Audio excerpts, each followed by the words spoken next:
জয় মা।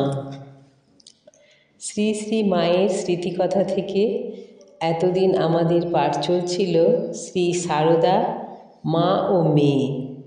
আজ থেকে একটি নতুন পর্ব শুরু হচ্ছে, শ্রী সারদা মা ও গুরু। 66 থেকে পৃষ্ঠা সংখ্যা 66 থেকে 68।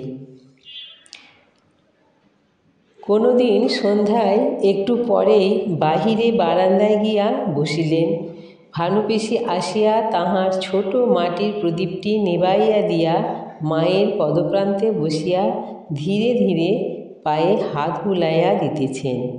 কোনো দিন বেশি ক্লান্ত থাকিলে মা বারান্দায় মাদুরে শুইয়া পড়িলেন।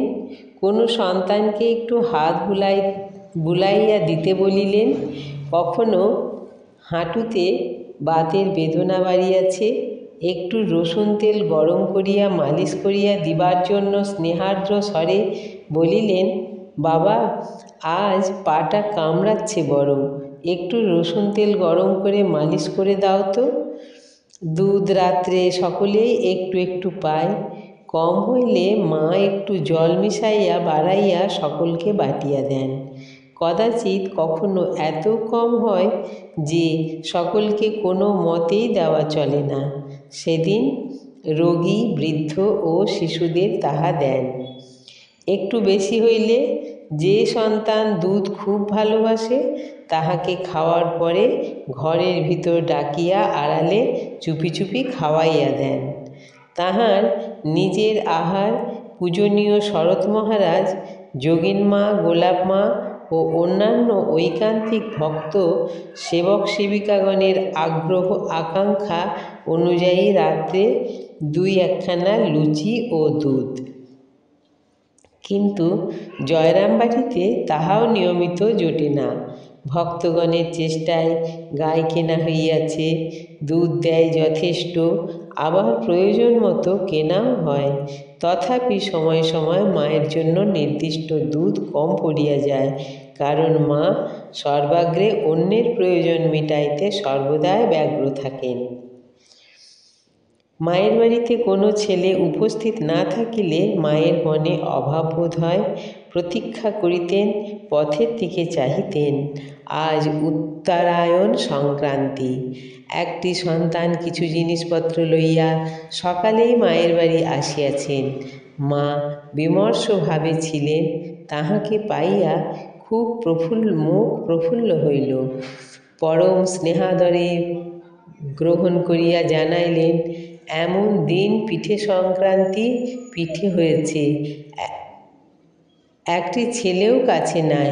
মনটা কেমন কেমন লাগছিল, পথের দিকে চেয়ে ঘর বার করছিলুম। এসেছ, বেশ করেছ। দেখিতে দেখিতে আর একটি ছেলেও হাজির। মার আনন্দ ধরে না। ঠাকুরের পূজা করিলেন। আজ এমন দিন, ছেলেরা ফুল লইয়া আসিয়াছে, প্রাণ ভরিয়া ঠাকুরকে দিলেন খুব খুশি হইয়া। মা ছেলেদের অন্তর ভালো করিয়াই জানেন। কিছু ফুল রহিয়াছে তাহাদের জন্য, তাহারাও আজ এই পুণ্যবাসরে মনের সাধে তাহাদের গুরুপদে অঞ্জলি দিবে।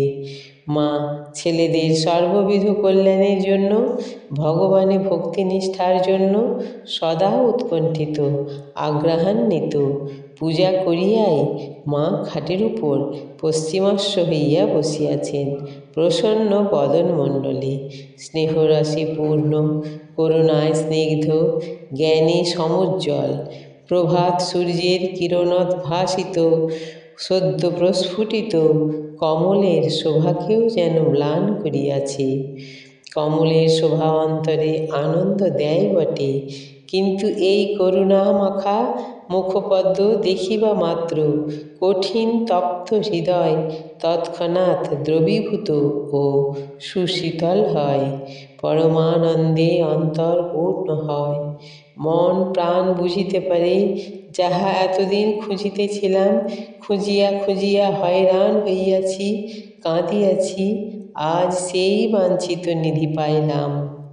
সুন্দর সুবর্ণ বলয় শোভিত বরাভয় হস্তযুগল কোলের উপর রাখিয়া পা ঝুলাইয়া মা বসিয়াছেন। পরনে শুভ্র বস্ত্র, সরু রাঙা পাড়, লম্বিত আলুলায়িত কৃষ্ণ কেশরাশি দুগ্ধ ধবল বস্ত্রের সহিত মিলিত হইয়া অপূর্ব শোভা ধারণ করিয়াছে। মা ঈষৎ অবগুণ্ঠনাবৃতা সুধাবর্ষী স্বরে ছেলেদের লক্ষ্য করিয়া বলিলেন, বাবা, ওই তোমাদের জন্য ফুল রয়েছে, তাড়াতাড়ি সেরে নাও, বেলা হয়ে গেছে, তোমাদের জলখাবার দিতে হবে। ছেলেরাও এই শুভ মুহূর্তের জন্যই অধীর হইয়া প্রতীক্ষা করিতেছিল। এই আশাতেই তো ভোর ভোর বাহির হইয়া এতদূর হাঁটিয়া আসিয়াছে। মায়ের দরজার গোড়ায় বসিয়া তাহার অপূর্ব পূজা, যাহাতে কোনো প্রকার বাহ্যাড়ম্বর নাই, শুধু প্রাণের টান আর অন্তরের ভক্তি নয়ন ভরিয়া দেখিতেছে আর মোহিত হইয়া যাইতেছে। ছোট আসনটিতে মা শ্রী শ্রী ঠাকুরের পট আর বালগোপাল মূর্তি রাখিয়াছেন।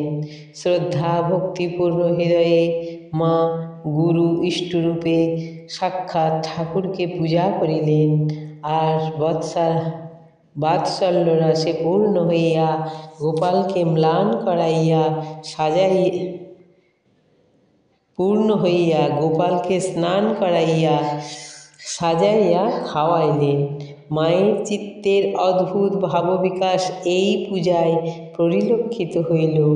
আবার পূজা শেষে স্থিরভাবে কোলের উপর হস্তদ্বয় রাখিয়া যখন ধ্যানস্থা হইলেন, তখন সেই সৌম্যতারা মূর্তি দেখিয়া কে বলিবে তিনি মানবী? সন্তানের হৃদয় আজ বিশেষ উৎফুল্ল। মায়ের পদে পুষ্পাঞ্জলি দিয়া তাহার স্নেহাশীর্বাদ লাভ করিয়া আনন্দে ভরপুর।